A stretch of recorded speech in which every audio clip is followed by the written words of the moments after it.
52 Traders, episode 121. Candlestick pattern trading is a freaking trap. I wholeheartedly believe that. Join Cam every week on the 52 Traders podcast or at 52traders.com to learn how to trade like the pros. This podcast is for educational and entertainment purposes only and is not investment, trading, or financial advice of any kind. What's up, traders? Welcome to another installment of 52 Traders. This is your host, Cam Hawkins, and today I'm going to give you an update on my trading. So, what we're going to cover off is where I got to after my last update, where I started back testing and things seem to be going on track. Where I am now, how did that last month go? I've given you some little hints. I've dropped a few teasers in the previous episodes to let you know maybe where I'm headed, but I haven't really got into the detail, and today I'm going to get into the detail, not just about the actual results, but also where I'm sort of at, how I got to the results, how I got to those results, and give you a feel for, I suppose, a real insight that's come out of this, which sort of comes in two forms, and I'll talk a little bit about that later on in the show. We'll also get Andre on here, who's my mentor, my trading mentor, who's been absolutely fantastic over the past few months, and it's been a blessing to find him and to learn from him and to be able to ask silly little questions that sound really stupid, but really do help me get to the next level. And one of the questions I asked him just recently this week was, did it just happen for you in one fell swoop? Okay, did it just happen for you? Like, one day you're not good, the next day you're good. One day you can't make money, the next day you can. I asked him the question because I sort of feel like it gets so close, and then all of a sudden I'm back to square one again. And it's like, well, how could I be so close yet end up back at square one again? What is it I'm doing wrong? Is it that I'm so close, but I'm like, there's a little hurdle that I just need to get over and I can finally get there? I don't know, but I asked him that question, and what he said to me was, and I think this will help anyone else out there who is trading and struggling to make money doing this, is he basically said it happened in one day. One day he was not making money, the next day he was, and it was almost like a switch had been turned on in his head, a light bulb had been turned on, and things just changed, okay? And so that gave me hope. That gave me a lot of hope in terms of, okay, so if I carry on and just do the right things, then I should get to the point where I can, one day it just clicks. It just clicks. And I feel at points, it is very close. And this is what I want to talk to you about today. So this past month and a half has been absolutely crazy with regard to my trading. I've been at points, and I'll tell you, I started off, okay, let's rewind the track a bit here and start off with, so last time we spoke, I was talking about back testing and how I was getting into back testing, and I'd finally sort of broken the back of that and decided that this was the thing I needed to do to get better at the markets. My view of the markets has changed completely, okay, absolutely completely since I've started doing this, because I'm looking at the charts more often. I'm going through more data at a rapid rate. Okay, so part of the back testing is sort of being combined with new knowledge coming in. So I'm getting new knowledge from Andre. So this guy is out there learning a whole bunch of stuff from a whole bunch of other expert traders and bringing it to the floor and bringing it to this group of people that have joined up to his mentoring and making that available for them as well. So this additional information is helping me with entries, helping with exits, helping me formulate a strategy. On the plus, that's on the plus side. On the negative side, it does mean I'm having to compute a lot more.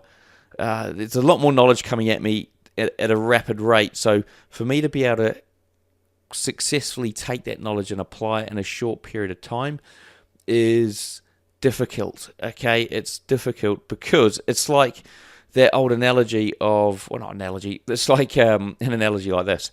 So somebody's teaching me how to play golf, and actually I did get taught how to play golf at one stage.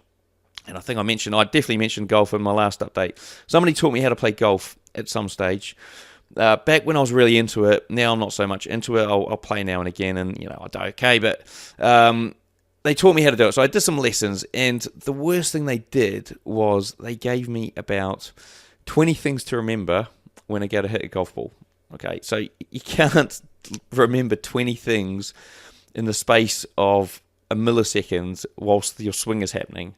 Okay, so a sub-second swing, you can't remember 20 things and make sure they all happen in your body at the same time. It's just not possible, okay? It's not feasible, it's not possible. But I tried to do that, and I might remember sort of 6, I might remember 3, I might remember 5 or 7 if I'm having a great day. But it was very hard to remember all that stuff. So you need to ingrain it in your brain, and it needs to become a pattern. And maybe what I found was when I started to remember one thing, and actually it wasn't the thing that the person told me, but it was the thing that felt right for me in my swing, things started going well. Okay, so I knew that if I just fall back to this one thing, I can actually hit the ball quite well. And it occurred to me after playing a round of 18, and I was on that's right, I was on a course that's like a sort of international quality course, well above sort of my pay grade and or skill set. Playing with a couple of guys who were lifetime members, and they were playing off the difficult tees, so they were hitting it further and longer than me and this other bloke that I was with.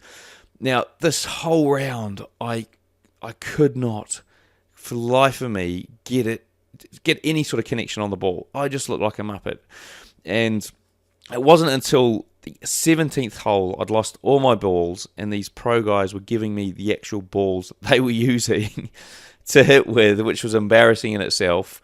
And I finally remembered that one thing. And as soon as I remembered it, I started hitting the ball well. And these guys were like, what's happened, mate? And I'm like, I remembered the one thing. And they're like, okay. They didn't really care. I'd lost so many balls and so many of their balls, they didn't really care. But I remembered that one thing, and remembering that one thing, and the fact that it was only one thing that I had to remember and had to do, made it so much easier than remembering 20 things, which I suppose is the moral of the story here. So I have learned an awful lot in the last month and a bit since my last update, and it's been great.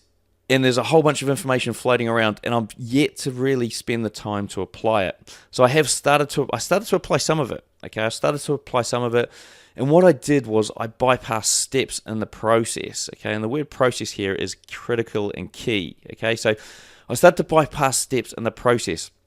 So by bypassing these steps, I basically shot myself in the foot. And I'll tell you what the steps were. So step 1 was, instead of doing back testing, I decided just to look at the charts and go back historically and start drawing up where my entries would have been successful using these new techniques. Okay, and to my astonishment, I was blown away by how accurate what I discovered was. And this wasn't something that Andre had taught me directly, but it was stuff that he had, I suppose, imparted on me, and I had taken that knowledge and turned it into my own thing.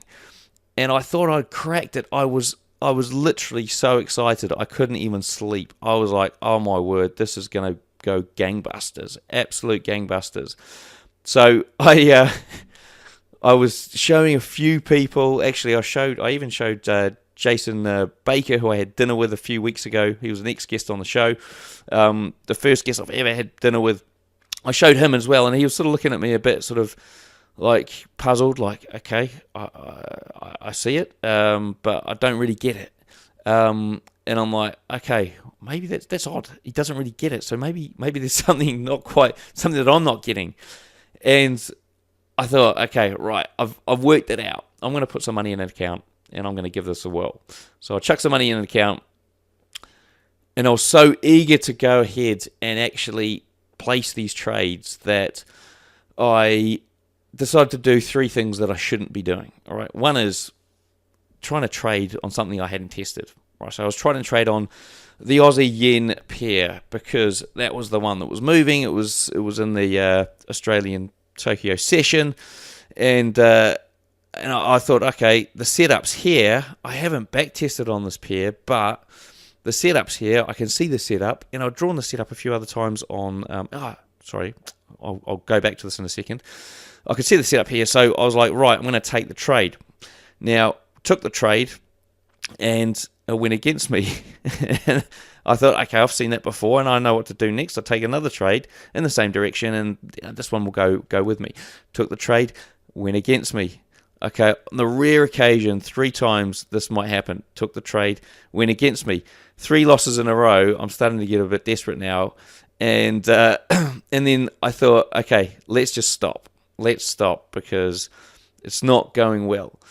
Stopped, went away, came back later on that day and actually sat down and placed another trade in the time I was supposed to be trading, so the market time that I was supposed to be trading, or that I said I should be trading, which was outside the London Open, and on a pair that I had traded in the back test. Well, not traded, but I had actually drawn up in charts in the back test, so I was more confident with this pair. Okay, so that trade was a winner, and I sort of got myself back to break even by the end of that. All right, so I felt pretty good. I felt I was doing pretty well. And sorry, as I mentioned before, I had done a demo trade on this. We're using this method to start off with before I did the live trade. And surprisingly, it was accurate to the pip. It was so accurate, and I was so excited. It was like, this is just crazy. I can't believe I've just worked this out.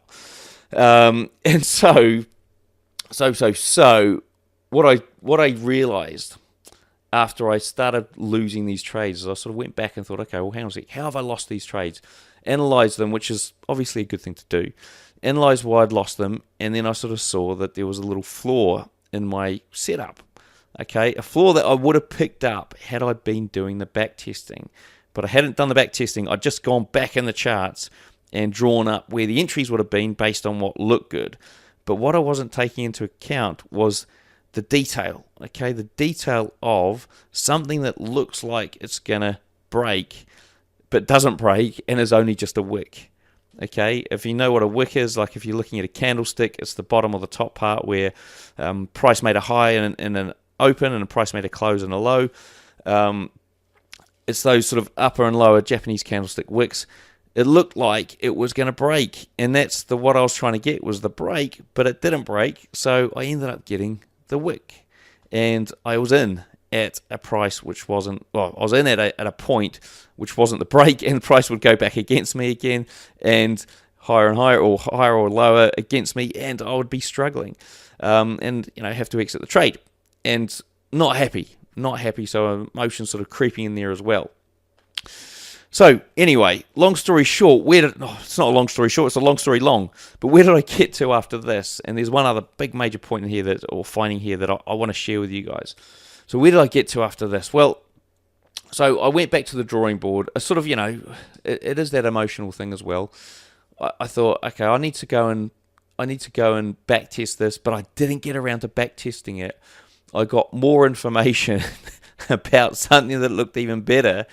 And this was once again through the community, and I was like, right, I think I need to have another crack at this, but with this more detailed approach to what I was doing. So it was something that enhanced the current approach that I took. And I thought, okay, here we go. I think this is it. I actually think this is it. Once again, excited, not quite as excited as I was the first time round, but I still was excited. And I'll tell you what. I went in there. First trade was on a live account, which once again sort of goes to show that I didn't follow the process of backtesting and then being successful at that, then going live, which is what I've been told to do and which is what I'm not doing, which I understand is a problem. Okay, it's a problem I need to fix, and the only way I can fix that is with proper backtesting. Okay, so basically, I went live. I did do what I did before, which is I did go back in the charts and draw up and, see the opportunities and go, okay, yep, that would have been successful. Let's take that. I would have taken the trade here, I would have exited here, I would have exited here.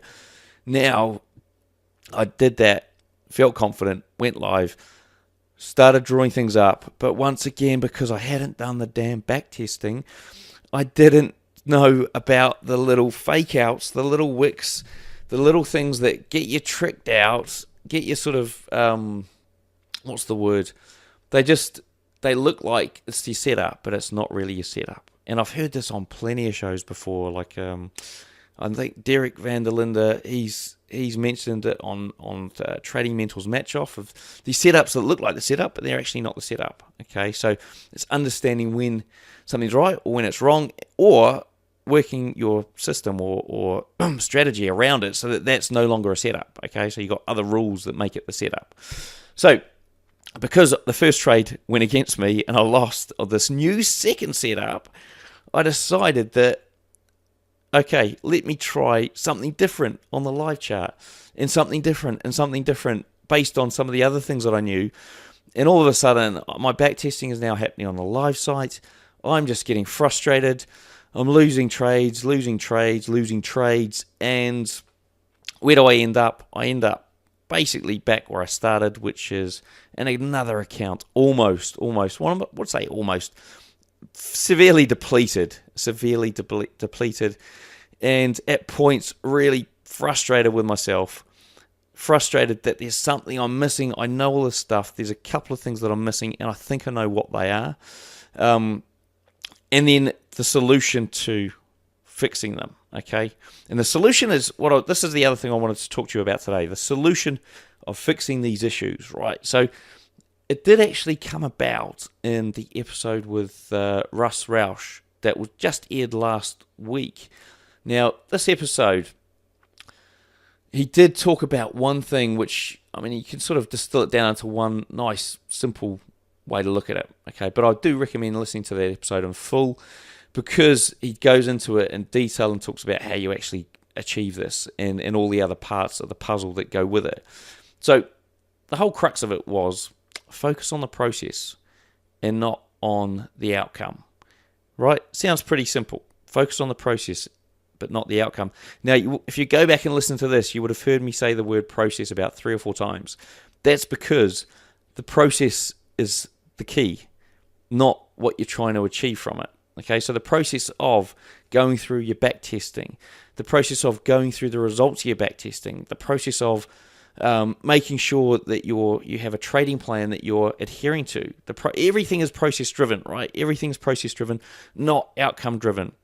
Get the processes right, and the outcomes will come to fruition for you naturally. Okay, so that is something that I seem to be struggling with. It, and part of the reason is another word that starts with P, and it's patience. And I've talked about this in other shows.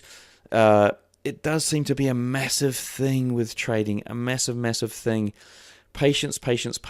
Now, the question is, other than feeling an extreme amount of pain by being impatient and finally getting to the point of, I'm just sick of it, I'm just sick of this, which I think I'm pretty much at anyway.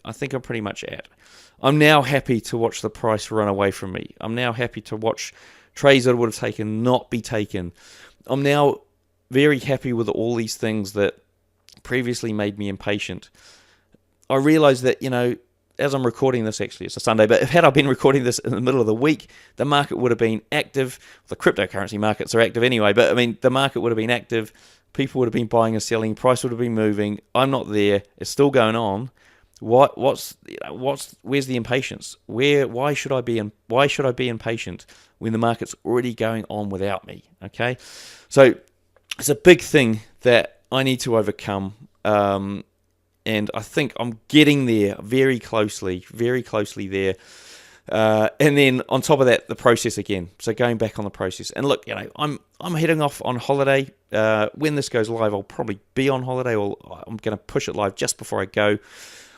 So during that holiday, there will be downtime. Look, I'm going to have a lot of fun. I'm going to spend some time with friends, family. It's going to be great. But there will be downtime. There will be times in the evening that everyone's just chilling out, doing whatever. And there will be times when I'm, traveling or whatever. So during that time, I'm going to try and sort my process out. I'm obviously not going to look at any live charts, maybe demo, but I'm going to try and sort the process out. I'm going to finalize the approach that I'm going to take and come into the new year with renewed vigor and a process-driven approach. And I'm sort of telling myself this to you guys because this is essentially what I want to happen. Okay, I want it to be a process-driven approach. I want to get to the point where I've just got rid of those psychological hurdles that obviously are holding me back. Now, what else is going on here? Look, well, I'm now pretty much, well, almost full-time doing this stuff now. So my job ended in December. I'm now effectively unemployed, other than, doing this podcast and automating my trading through automatemytrading.com. So helping the guys out there build trading robots, learning how to trade myself, getting to the point where I can actually make some real income here that will help sustain the family. And I say I'm almost out. I've got a 3-week little gig that I've got that I'm going to do when I get back from my holiday, but there's a couple of weeks before that. And then after that, really, it's a good chance for me to make this stuff happen. The other thing, I've set myself a goal, which is ridiculous, absolutely ridiculous. But, however, I've set myself this goal. And the goal is to make $100,000 before I go back to work on the 23rd of January. Okay, so this is the 3-week gig I'm talking to you about. The goal is to try and make $100,000 before I get back there, because at that point, I can actually go, you know what? I'm not going to do the 3-week gig. I'm going to carry on doing this stuff. Okay? So, guys, wish me luck. I won't actually, will I be back on air here? Yeah, I will be back on air here before the 23rd. We've got a couple of great interviews coming up in the new year that I hope you'll enjoy. Now, I'm going to try and I haven't done it yet, I'm going to try and get Andre on here as well. So we're going to have a piece of this show where I'm going to have a chat to Andre about my current situation and see if he concurs with some of these, I suppose, theories that I've come up with on my own, and see if he's got any words of wisdom as to how he can help me. And look, I have asked him this before, but sometimes it's I suppose one of the other things that you really need to do is in this industry is be humble. Be humble that there's guys like Andre, there's other guys, all the other guys I've had on the show that are making money here and telling you what to do, know what to do, and they know what works and what doesn't work. So the key is to listen to them and actually take that on board and know that even if it hurts that you don't want to do this for whatever reason, or you're feeling you're resisting something for whatever reason, you've got to just succumb and accept it. So if Andre's telling me to do something, I need to do it. Like he told me to do something the other day, and I was reluctant to do it. I've got to say, I was reluctant to do it because it felt like a step back. And it felt like, this is going to take the process even longer. And his advice to me was go back to the 4-hour chart and start trading the 4-hour chart, and you're back testing. And I hadn't been on the 4-hour chart. I'd actually sort of been going up to the hour chart and sort of leaving it there because we do multi-time frame analysis. He said, go to the 4-hour chart and start your back testing there. You sort of need to go back to the ground, the basics again, and get the basics right, and then you can come forward from there. So I was like, okay, yeah, that sounds good. But ultimately, I was sort of feeling like I don't want to go up to the 4-hour chart. I don't want to, because it's going to be a step backwards, isn't it? But I did. I went back there, and I sort of keep going back there, but I keep having to force myself to go back there. So lesson for you guys out there is be humble. Let your mentor, whoever it is, take their advice. Let them tell you something that's going to help you. Take their advice and just see what happens. Okay, you've got to see what happens, right? Take the advice, see what happens. Don't think you know better before you disregard what they've told you. Okay, so guys, thank you for listening to this episode. Now, I don't think I've got any life hacks to share with you this week. I've just had a wee think. I just paused it and had a wee think. I'm going to give you this one, all right? So this is, I suppose it is a life hack because it's something I do regularly now and something I haven't mentioned on the show before. So what it is, it's a sort of cheat way to get fit and stay, I suppose, a bit more healthy than you currently are. Okay, it's a cheats way. And I say it's a cheats way because, I mean, I had a gym membership. I hate the gym. I really don't like the gym, okay? It doesn't gel with me very well. I just don't like going to it and the machines, and I don't know. I prefer to go. I don't mind the classes. I don't mind going to a class, but going to the actual gym and sort of, pushing weights or on a treadmill or whatever, I prefer to be in the outdoors and doing stuff with nature and, going for a run, that sort of thing. So I had a gym membership for about a year. After doing about a year and a half of CrossFit, which was part of something I had to do where I worked. Basically, my boss loved doing it and wanted me to go do CrossFit, so I was doing CrossFit for about a year and a half. And look, it was good. Points it was fun and painful and all that sort of stuff. And I did get very, very good core strength. I can't say I lost a lot of weight. I suppose I did build a bit of muscle, which was good. And I was very fit when it came to very short bursts. I could recover really quickly. The longer stuff wasn't so great, but yeah, the short burst was great. So anyway, long story short, I did learn a whole bunch of sort of body weight exercises there. And when I quit my gym membership, I'm like, right, I've still got to do something to try and, keep my core strength, keep my, whatever muscle I've got, just to keep it sort of there. And possibly, I don't know, it may grow a bit, I don't know. But anyway, it seems to be working. So this is the trick. 3 exercises that I do whenever I have got a chance. Okay, literally, you can drop down and do them straight away. So you don't necessarily need to prepare for it. It's, you're sitting on the couch, watching TV. You want to do something which is, you realize that you haven't done anything all day. You want to get a better sleep. You want to burn off the, ice cream or whatever you had after dinner. You want to just feel a bit, bit more relaxed as you're sitting down on the couch to watch the rest of the movie, whatever it is. Okay, here's what you do. So there's 3 exercises that I've come up with. So first one is a proper CrossFit push-up. Sorry. And when I say proper, I mean what you do there is you've got to put your arms, instead of like putting them out wide, you put your hands under your shoulders pretty much, or just sort of in line with your shoulders, and you go all the way down to the ground with your stomach. Okay, so your stomach needs to touch the ground, and then you push yourself up, essentially mainly with your triceps, so and your biceps and your shoulders, not so much with your chest muscles, okay? So you push yourself up.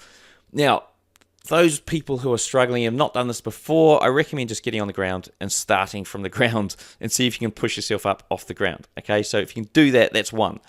Now, I can sort of get up to, at points, I can get up to like, 20, over 20, 27, 20, 30 or something. But usually a 10 will do me. 10 will do me and I'll be happy and I'll start to like either just pike out or whatever. I get to the point where I'm like, okay, 10's enough, that'll do. Because I've got these other exercises that I do as well. So the second one, and they all sort of combine into each other. The second one is like an inverted sit-up, all right? So imagine this. So you've done your press-up. You're there with your sort of, you're on all fours with your toes and your hands in a plank position. Now what you're going to do is essentially a downward dog, but you're going to pull yourself up from your midriff. Okay, so you're going to use your stomach muscles to pull yourself up. And you do about, 10 of those or however many you can do. And you try and do it with the intention that you're actually pulling your body up from your midriff, okay? So from your sort of buttocks are going up in the air and you're pulling yourself up off the ground, so you go into a downward dog pose, which is a yoga pose. So if you want to check that out, just go on the internet and you'll see what a downward dog looks like. And then finally, the last thing, so you do a few of those, and then that's going to get your core, not just the core, but also, because you're doing a plank to a downward dog and you're doing it fairly rapidly, it's going to get the core and the stomach going as well. And then thirdly is a shoulder press. Now this is a CrossFit move where you basically you take your downward dog and you put your legs out wide, so they're sort of like more of a star formation. You put your hands out wide again, so it's more of a proper, normal traditional push-up formation. So you're almost like a sort of star, but on the ground, with your bum up in the air, and then you do like a a shoulder press. Okay, so you're doing like a press up in that sort of inverted pose. Hopefully you guys can picture this. I'll see if I can get some pictures up on the blog post. Now, yeah, this is and you do this, and this is like a shoulder press. So this is like sort of working out your shoulders, and it also gives, you've got to work out your whole body doing this, because it's essentially, you're in this position where your legs need to be sturdy and your core needs to be tightish. So these seem to be working, guys. This is it, the 3 exercises, and it takes sort of, in about a minute, you can whip through all 3 of them. Even less time, okay? And build up to it. So start off slow with 1, and then once you sort of get it, actually, maybe I'll do a video. Maybe that will work. Once you get it, you can build up from there. So maybe I'll do a video and put it up on the site. I'll look a bit stupid, but hey, it's no worse than what I've done in the past. So, all right, guys. I'm gonna try and get on a call with Andre and give you guys a little insight into his world, and our world, or my world with him. But I hope you enjoyed this update, and I wish everyone a Merry Christmas. It's been a fantastic year. Absolutely fantastic year. So I've learned a lot. I hope you guys have learned a lot here on the show. If you are new to the show, then you can grab the first 52 episodes for free. Just jump on the website, 52traders.com. You can get access to that. If you want to grab all of the episodes, then you can just jump on to 52traders.com/pro and get access to that for $4.97. Give it a try. See what the episodes are all like after the first 52, and trust me, they're fantastic. They actually get better and better. And look, if you're into wanting something to do over the silly season, then how about you try Trading Mentors Match Off as a bit of entertainment while you're running, enjoying time doing whatever. It's background noise to keep you company whilst you're doing things. If you have to work, then yeah, maybe it'll keep you company at work. So, guys, that's me for 2017. I'll see you all back here in 2018. In actual fact, I've pre-recorded the next couple of episodes, so because I'm on holiday, so you will hear those recorded prior to me recording this. So, guys, enjoy your Christmas, New Year, holiday season, festive season, whatever you call it, in whatever part of the world you are. Signing off for this year. It's Cam Hawkins, but let's get on with the next part of the show with Andre. Before we get started, just to let you know, you're going to hear the audio version, so the full video version is going to be up on the website. Just jump on there. It's episode 121. Search that in the search box, and you'll get access to the video version for pro members. Okay, so if you do want to become a pro member, it's only $4.97. You'll get access to the full video footage of this wee session. The audio may not make a lot of sense. I'll have a look, have a listen anyway, see what you can get out of it. All right, guys, until next time, bye. Okay, so here we are, guys. As I mentioned, we've got Andre on the show here to help sort of shed some light on some of the stuff that I've been doing with regard to the trades that I've taken the last few weeks. So, Andre, thanks for coming on again. How's it going over there in the preparation to Christmas? It is windy. It's all outdoors out here. Really? Oh, yeah, super windy. Sounds like where I live. We're very windy down here. It's actually been pretty good start to the Christmas, because it's all summertime down here for us. So we went for a swim in the sea last night, which was great. Nice. Just down the road. So, all right, today we're gonna sort of whip through some of the trades that I've been going through here in the past. Well, it's probably only been like 2 weeks, and then talk a little bit about like the psychological aspects of things that might be holding me back a bit. Okay, so Andre, to start off with, here's this first trade here. So this was a AED-JPY one here, and Show I've your got. screen. Oh, sorry, you can't see my screen either. So, share my screen.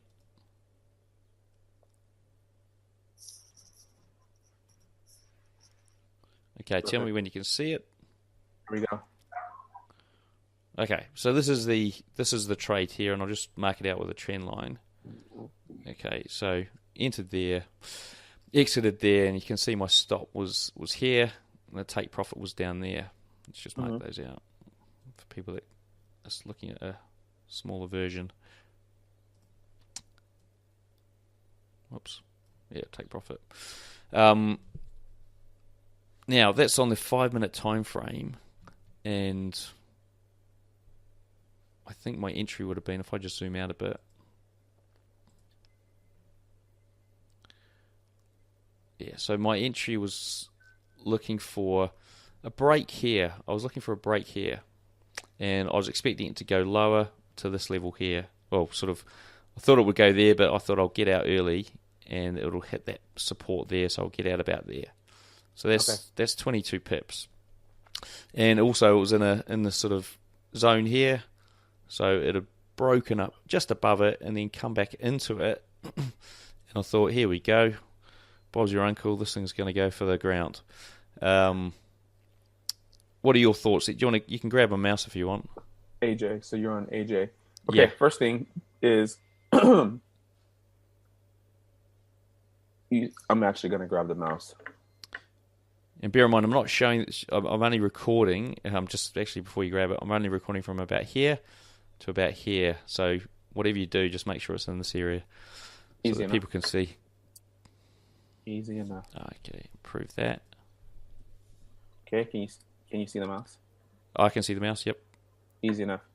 So your entry here, target somewhere around here. Are you Okay. moving the mouse now because it's not moving? Well, then we'll just use the what do you call this thing? Ah, I don't know. let's what move it's called. now. Here we go. Yeah, got it. All right, now. perfect. Yeah. So entry here, expectation here. Okay. So counter trending and expecting a bigger move is the theme of this. All right. What I see is when is this. So we're clearly in an uptrend, right? Yeah. Okay. Yeah. Right. Market has already retested this level, and it's showing no signs of slowing down. Right. So you were attempting to short. Right. Yeah. Now, when you get bases like this, and then you get a pop up, that means liquidity. Not every time, but a lot of the time it means liquidity right at this level here. And so what does that mean for your trade? That means for your trade, because think of it this way. They tried to push lower, you're absorbed, tried to push lower, okay, cool. Now, I don't know if anyone's seen the webinar on the dealing ranges, but remember how price gets thinner. That's probably a bad word. The move is weaker the higher it runs. Then it comes in, typically fills in the gap, right at our base here, and then we see continuation to the upside, right? Now, two things: support and resistance, right? We got our base is kind of this whole area here.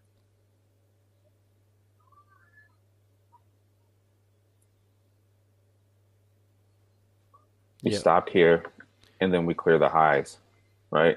So effectively, what is this? This is what I personally believe, and this is just theories. The market's testing this to see what it's going to need to break it. And again, emotional trading right here. These two candlesticks right here, 1, 2, emotional trading. Oh my God, we're reversing. Oh my God, we're reversing. Not really. Oh, shoot. There we go. Essentially, what is this? This is a short-term liquidity void. Fills it up, right? Yeah. Price keeps going. And the same theme is occurring over and over and over and over, right? Most local price action. Price extends above a high, comes back, fills in the gap. We got sort of a base here, and then we just continue upward. Now, what could you have done differently? It's something you already know. Well, let's just get rid of that line.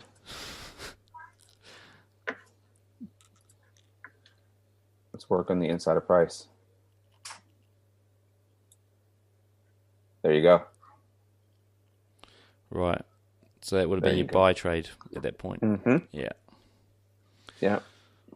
All right. I'll give you the screen back. Actually, and let's go over the. Hang on. Yeah. Let's just Go ahead. move that to the center here for the guys. So yeah, what Andre's saying here is that this here would have been my entry.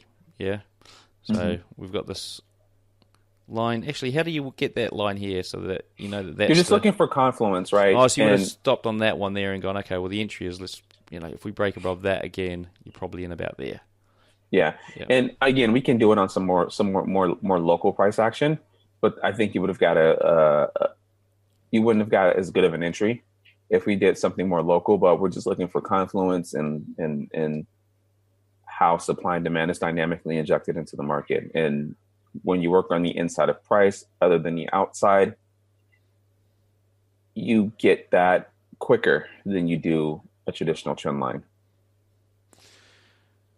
Okay, and I suppose from my point of view, or from a point of view of like looking at this from why I didn't get to this point, what do you think? I mean, I can sort of clearly see what it was. It was the rules of entry were very simplistic, and I think if I remember rightly, the rules I had to enter were still working on the inside of price, but I think I had when price would break here, we've got to move to the downside. Okay, so that's what I'd been back testing, and that's what I've been talking about to the guys in the show earlier. So it breaks here, and this was my first sort of setup, and I could see these all over the place, and they would break down. But where my flaw was in this approach was the fact that it could have been that this was my entry line here, connecting different points instead of those original points, and my entry was here. And that's the entry I was looking at in the back testing because I wasn't back testing it properly.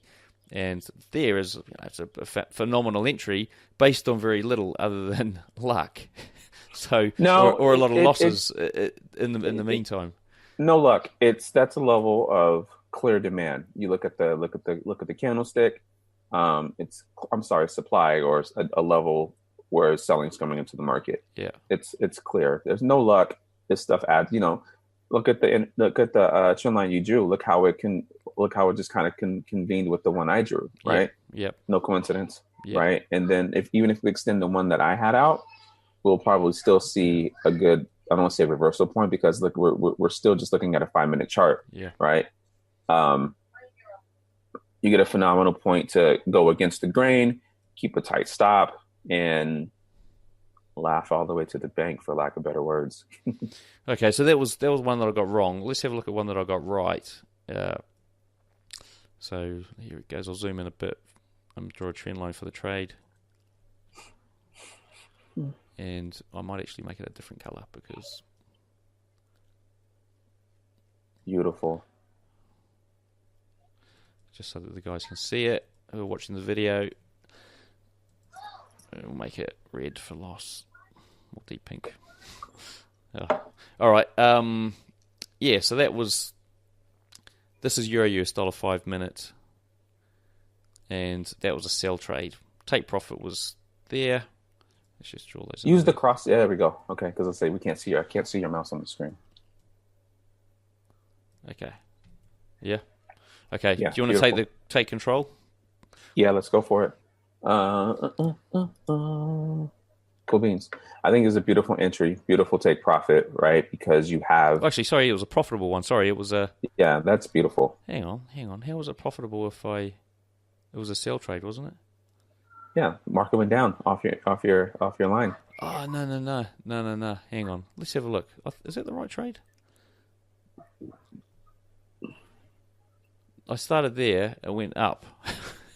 That's got to be a buy trade. Hang on, let me just drag that on the chart again. Oh, sorry. Is that the right one? I think I had got a couple of trades on here. That's why. Let me just work it out. So that's at 10.26. Sell trade. That was the profitable one here. Sorry. This was it here. So that was my take profit point, which I exited early. Stop loss. I don't think I actually had a stop loss for this one. Did I have a stop loss? I think I moved my stop. Anyway, so that was my trade here. And let's just draw that in for the guys that can't really see it. that was that, and that was a good 10 pips. Okay, easy enough. I think that was a solid trade, and I'll tell you why. So you have kind of this point where the market fell away from it, retest. Hang on, we're gonna have to. We can't see your mouse yet. It's just Okay, kicking in. I see that. The crosshairs. Okay, here we go. So we got this breakdown point, right? Retest, and the market breaks down. Let me draw a line to illustrate the point here.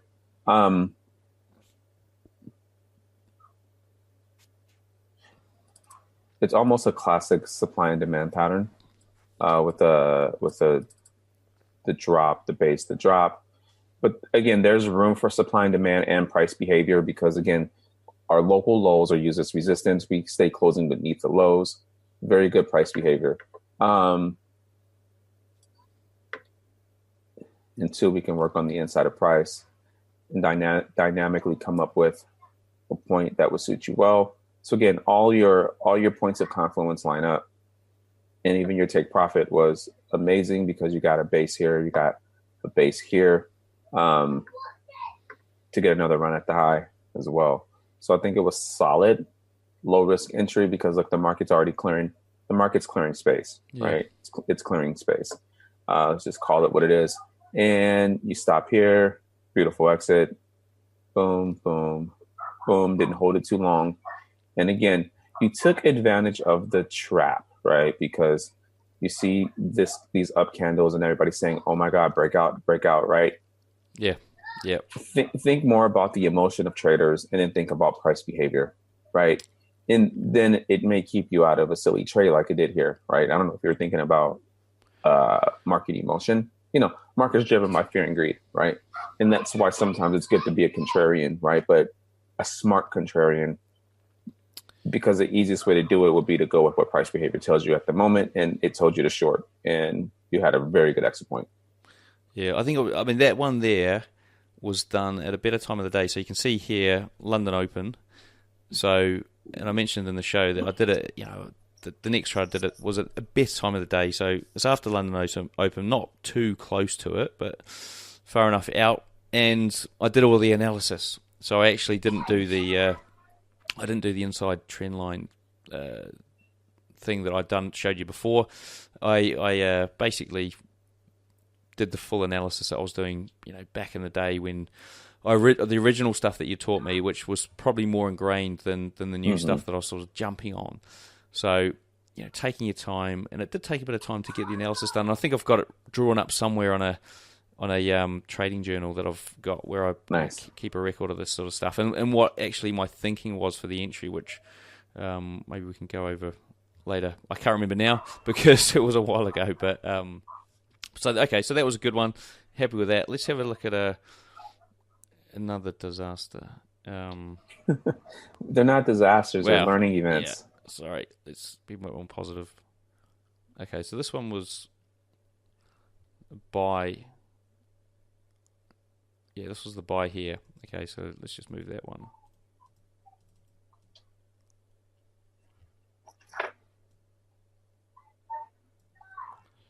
Okay, so hopefully people can see that. I'll zoom in a bit. So it was the buy here. Stop loss was there. You can see that it's the base of that. So let's just move that.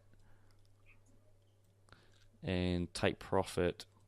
I don't think I had a take profit for that one. I was just gonna see where it went, which was probably not a good thing. No take profit for that. So, Andre, what are your thoughts on that one? I'm noticing a theme. It's too much 5-minute chart, right? Yeah. Are you managing this with that? So a lot of times what I do, because it looks like we've topped out, right? Because you following, let's see if you can see the mouse. Can you see the mouse again? Yep. Okay.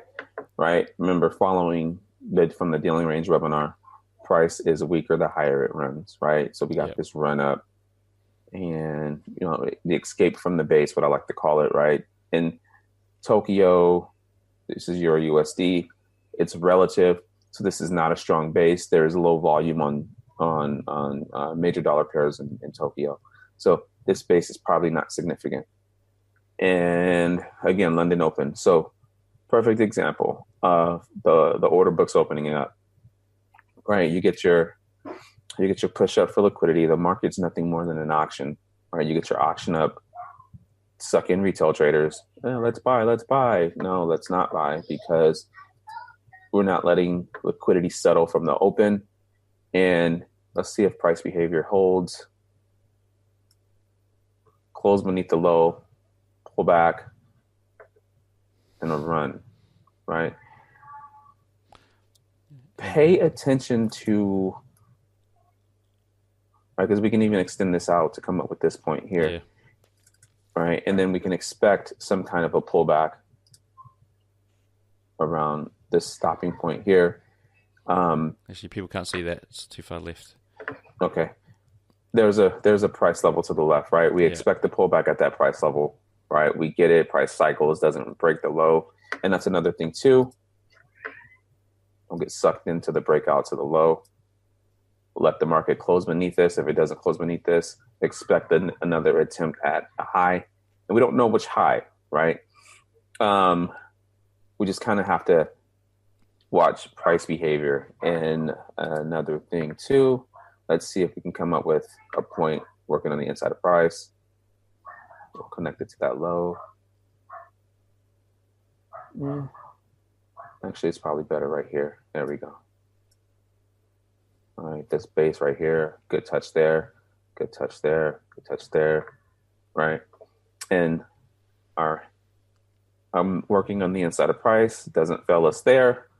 Price behavior, lows uses resistance, and we get a push down, right? Then this low finally breaks. The theme is always going to be buy low, sell high, and it's relative to the session, right? Because you can say, oh, this is high, but according to liquidity right now, this is high, right? This was the high, right? We're probably pushing for this high, but we're watching price behavior. Again, emotionally driven buying, right? Based off the closure of this candle by retail traders. What does it look like? It looks like it engulfed all this price action. It did, but price moves regardless of time. Price doesn't care about the 5-minute chart, hourly, daily, none of that. Price just cares about liquidity. And that's what the working on the inside of price is really good at, is telling us the dynamics of liquidity, and we get a sharp fall. So just watch your basics, right? Lows uses resistance, most recent lows, the local lows, because we can even use this point here.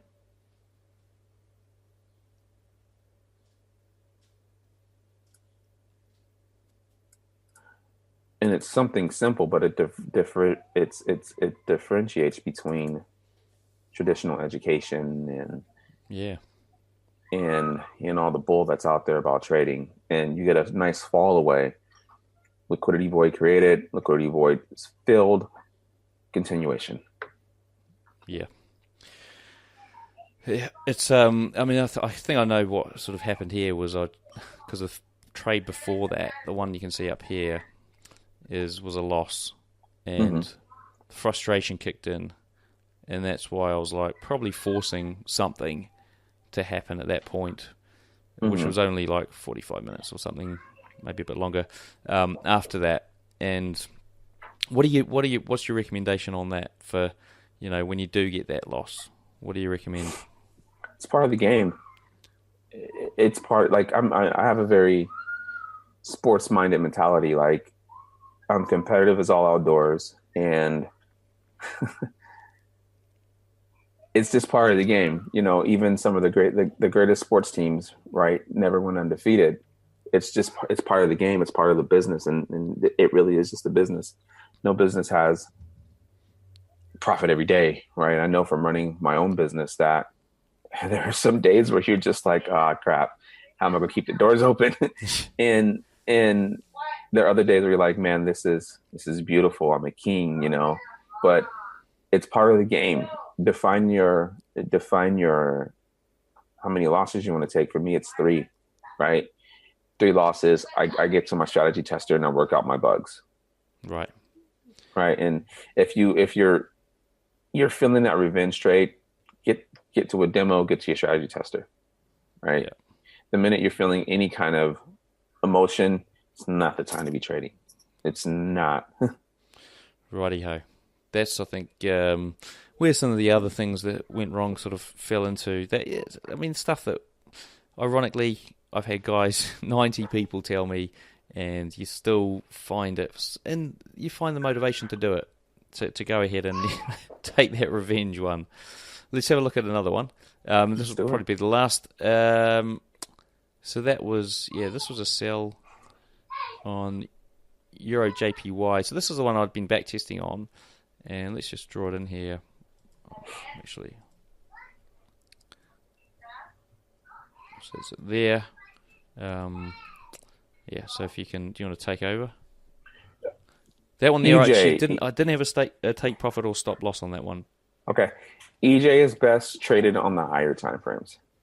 Right. So let's find this on an hourly, because EJ has a lot of range, and that's just because of the illiquidity in it. Okay. So did you buy or short? Short. Did you profit or get stopped out? It was profit. Yep. Okay. And it's nice because you can see. I'll take over. Let me know when you can see the mouse. Yep. Got it.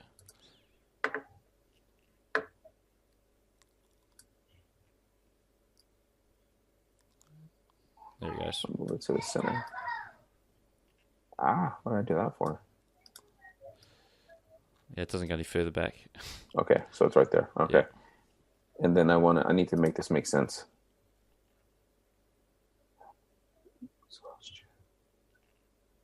So confirmed high, exhaustion.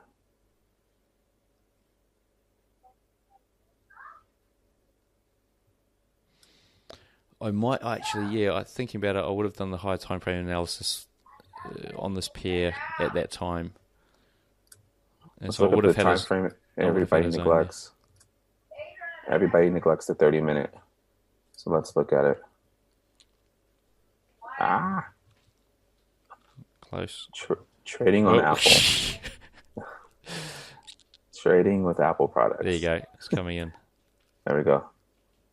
All right. So we have our level here. And now the price action on EJ makes sense. And if anyone's struggling with that, you need to pick a time frame that makes market movements make sense.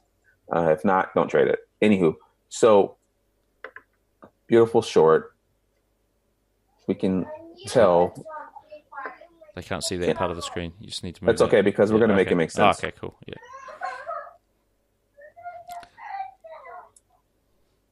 Okay, and then we have support, or potential support, I should say, right there. But liquidity overrides support every single time. All right, now let's find this entry. Here we go. Okay, nice. Good exit. You exited here? Yeah. Good exit.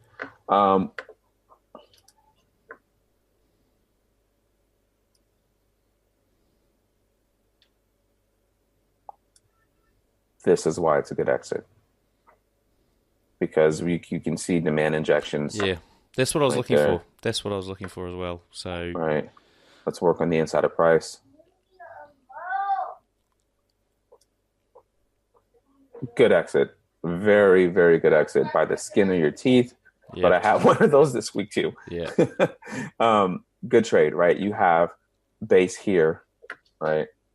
I think I was actually on the 1 minute with this one and sort of saw it start going against, and I was like, okay, I'm out. No, that's beautiful. Because you have a base here.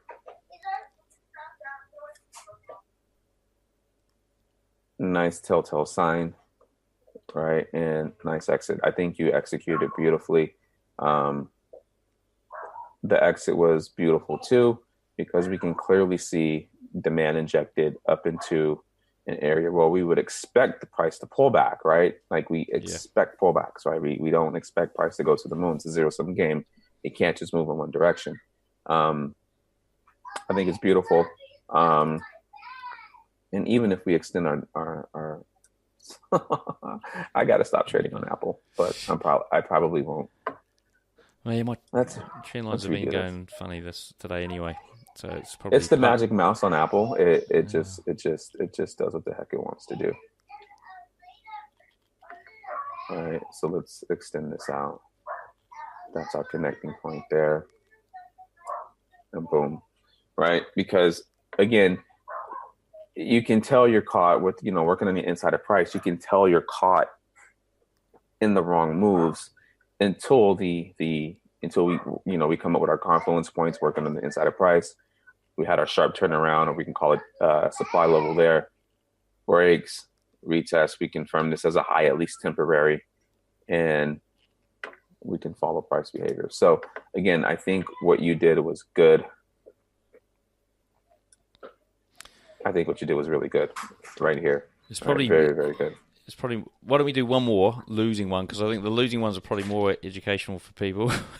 Yeah, let's go for it. And for me as well. So let's take this one, which was the.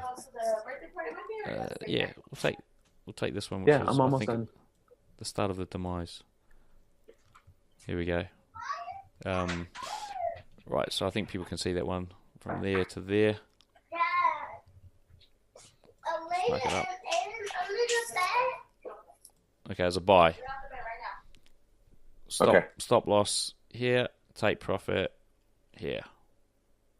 EJ. Yeah. So you know our theme with EJ. Let's go to the higher time frame. Yep.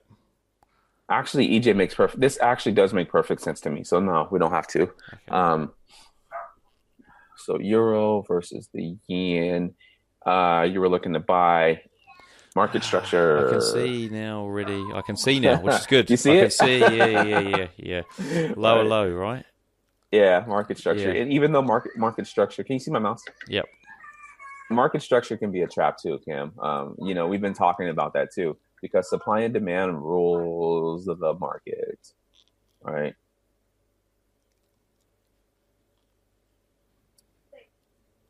Right, boom, boom, right? People are not waiting.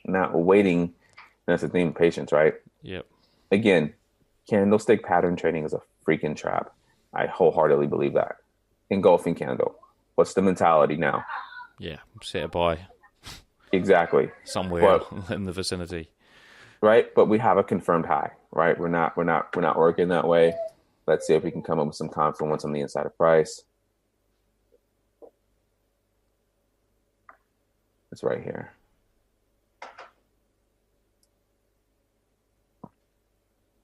Or we can do the left shoulder on this one.